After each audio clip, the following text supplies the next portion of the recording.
Assalamualaikum, selamat datang bagi baru yang bergabung di Forum Podcaster Indonesia. Kali ini kami akan mengulas sebuah tulisan berjudul Gemoy Semakin Letoy. Ya, ini ditulis oleh Yusuf Blegur, yaitu Ketua Umum Brownies. Marilah kita dengarkan baik-baik tulisannya yang ditulis oleh dia pasca debat capres yang kedua di 2024 ini, di Januari 2024 ini. 2 kali debat capres hanya mengumbar amarah dan penjelasan yang tak berdasar data dan fakta di lapangan.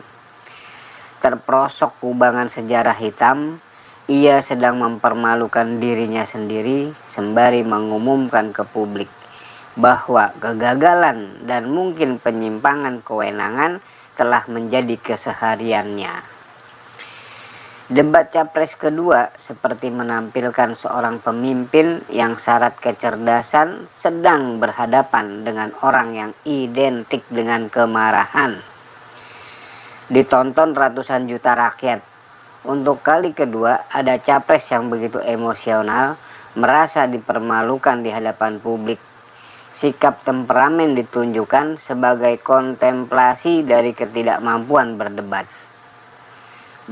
Bukan karena tidak punya kemampuan bicara di depan banyak orang, tapi memang tak lagi bisa membantah fakta-fakta yang ada hanya dengan sekedar retorika. Rekam jejak yang buruk menempatkan sosoknya sebagai capres yang dianggap tidak punya kapasitas dan integritas. Terlebih ketika terpojok saat capres lainnya mengangkat soal nilai-nilai dan etika kepemimpinan. Alhasil, rasa malu, serba salah, dan akhirnya perilaku reaksioner yang muncul. Menahan kegeraman dan rasa kesal hingga terkesan ada murka di wajahnya.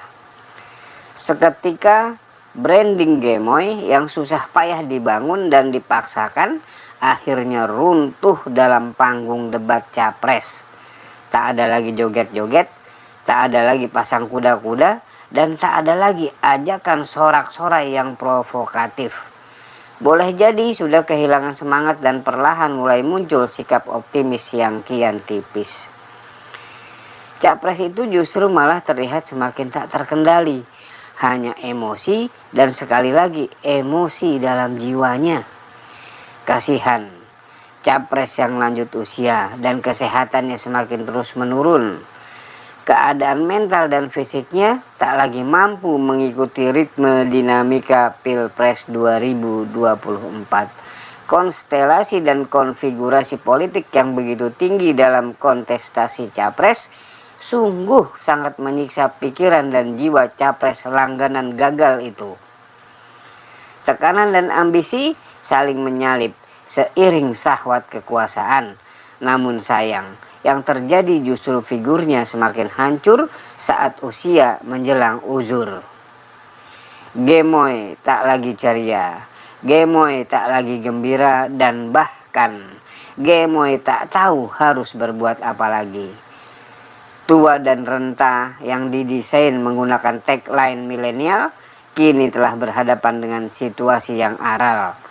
Tak bisa lepas dari perilaku emosional.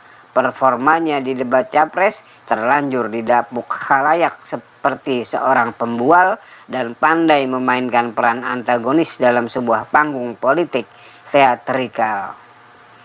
Kasihan, ia tersiksa diperbudak ambisinya sendiri, membidik suara potensi Gen Z hingga rela memainkan peran Gemoy, namun apa daya, kontradiksi yang justru malah dia dapat.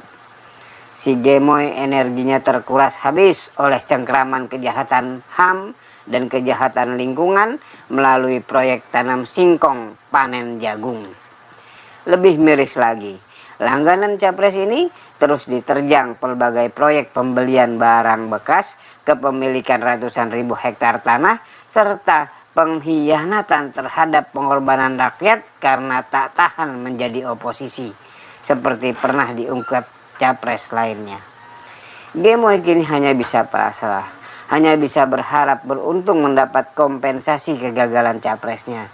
Entah jabatan, entah fasilitas, atau bahkan gelontoran uang panas hasil berjudi capres. Yang hanya capres itu dan Tuhan yang tahu. Rakyat hanya bisa tertawa dan tersenyum tersipu menyaksikan Gemoy penampilannya kini semakin letoy. Demikianlah. Wassalamualaikum warahmatullahi wabarakatuh. Jangan lupakan, dan tetaplah ingat kepada 6 pemuda beriman, pengawal ulama, yang tidak salah apa-apa, diculik, lalu disiksa dengan sadis dan kejam, kemudian dibantai tanpa belas kasihan, oleh segerombolan setan. Setelah itu, difitnah habis-habisan. Kasus ini dikenal sebagai kasus KM50, yaitu tragedi kemanusiaan paling biadab yang pernah terjadi di Indonesia. Senin tanggal 7 Desember tahun 2020 yang lalu.